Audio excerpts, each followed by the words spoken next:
Nano ટેકનોલોજીને પોતાના આગવા નિયમો છે.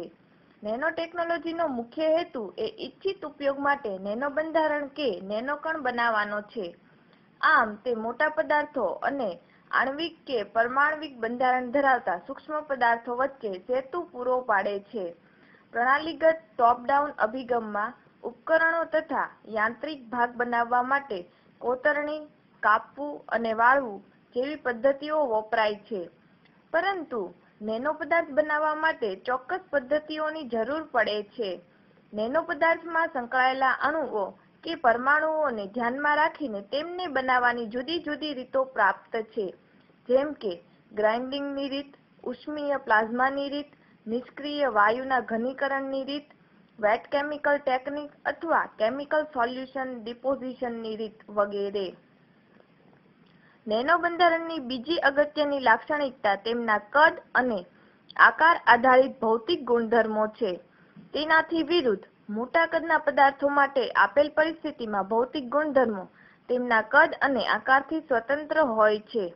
નેનો પદાર્થની કાર્યક્ષમતા નક્કી કરતો પ્રાચલ તેની સપાટી, ક્ષેત્રફળ અને કદનો ગુણોત્તર છે. આપણને ખબર છે કે રાસાયણિક પ્રક્રિયા પદાર્થની સપાટી પર થાય છે. તેથી જેમ પદાર્થની સપાટી મોટી તેમ તેની રાસાયણિક પ્રક્રિયતા વધારે.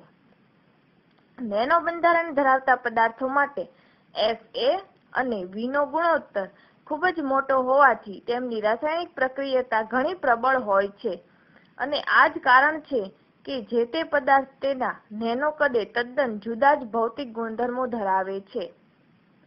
વળી નેનો પદાર્થમાં Fa/V ગુણોત્તર મોટો હોવાને કારણે ચોંટી જવાનો ગુણધર્મ અને ઘર્ષણની અસરો પણ ખૂબ અગત્યનો ભાગ ભજવે છે.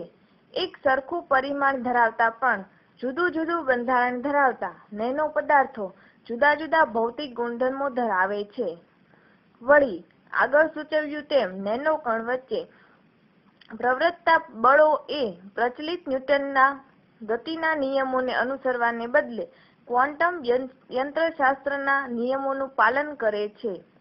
સાચે જ નેનો ટેકનોલોજી એ જુદા જ નિયમોને અનુસરે છે.